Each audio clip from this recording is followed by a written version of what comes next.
Well, good morning, my friends. It's your old pal Jordan the Lion. How are you guys today? Well, today is the day. Today's the day I've been waiting for like a month. We're going to Budapest, Hungary. We're going to explore the heck out of it. All of us together. There's going to be tons of content, probably content overload, and I can't wait to go. Now, I promised you guys a few days ago that I was going to do an It movie review since I very rarely go to the movie theater. In fact, lately I probably go to the movie theater like once a year, so that's what today's vlog is going to be about. And it's pouring rain outside, so I wouldn't have been able to film anything outside anyway. Or I mean, I could have, I just had to have been real inventive about it. Just with the car situation, I know you guys will understand. So here's the funny thing. Last night when I went to start our live stream, I put on some Elliott Smith music. I put on a mix, and the first song that came on was Son of Sam. I had actually never seen the music video for Son of Sam, and when it started, it actually had a theme of It. It has Elliott walking the streets chasing the red balloon. So maybe it's serendipity that I do this vlog today. So here's my review on the new movie It 2017. Here's how I felt, and here's how I went into it.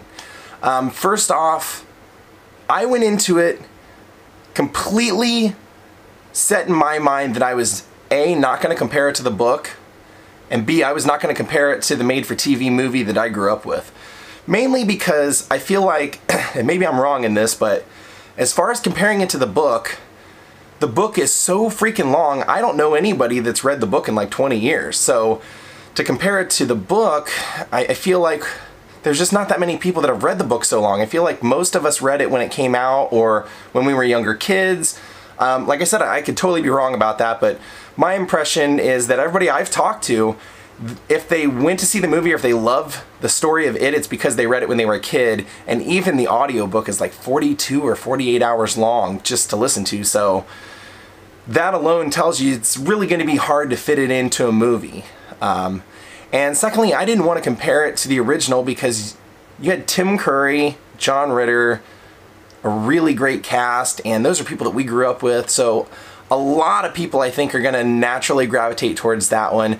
But for me, it's like completely different format. Doing a weekly or doing like the made-for-TV movie where they got to break it up in so many parts, and just the time period that it was made, the effects that it was made with and everything, I feel like it's not fair to judge this new movie on that. So I went in basically just knowing the story of what It is. Spoiler alert, if you don't know what it's about, it is about a clown that lives in the sewers and basically every 27 years preys on the fears of children and starts killing children in town unexplained, and it's unexplained. So this particular story is set in a time where it's the 27 years that the clown Pennywise is now out doing his reign of terror. So I don't want to do too many spoilers. What I want to start with is, first off, I loved the setting. I loved the setting and where they filmed this at so much that I was actually like, gosh, I want to look up these locations and do them sometime. It just had a real feel to it, which I loved. Secondly, I love Pennywise.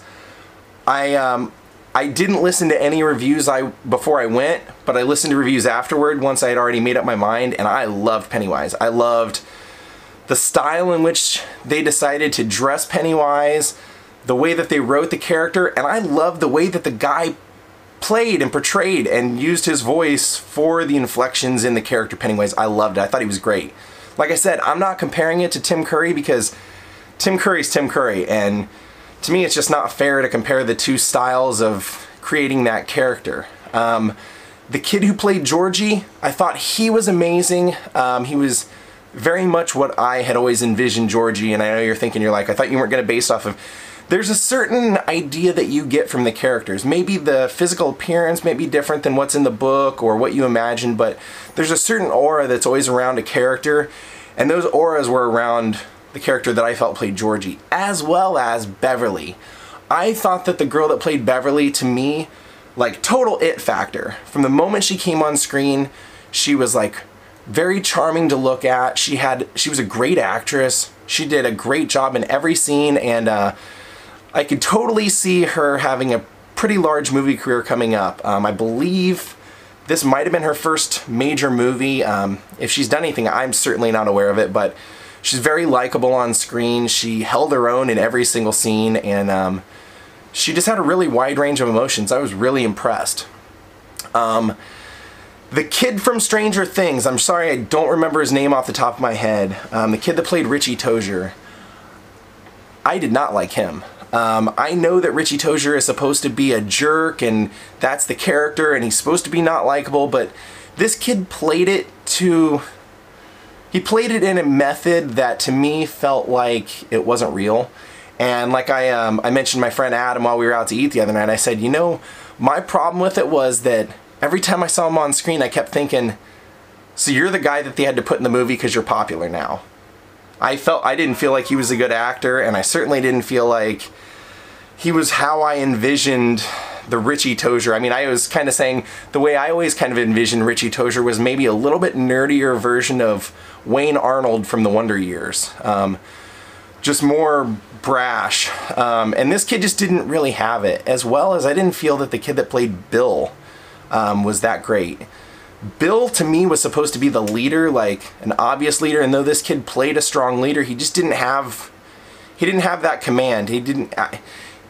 It felt more like The Sandlot than it did like a bunch of kids standing up to a clown that's killing people over, you know, years.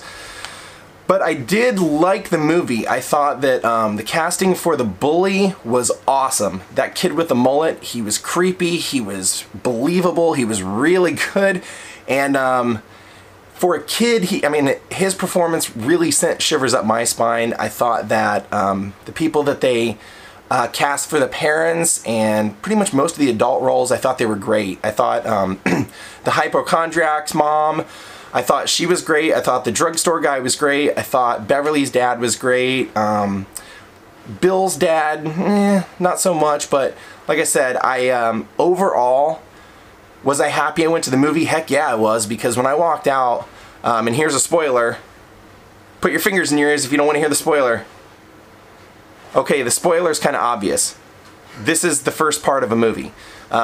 They're going to make a continuation. This part of the movie is actually up until they defeat Pennywise.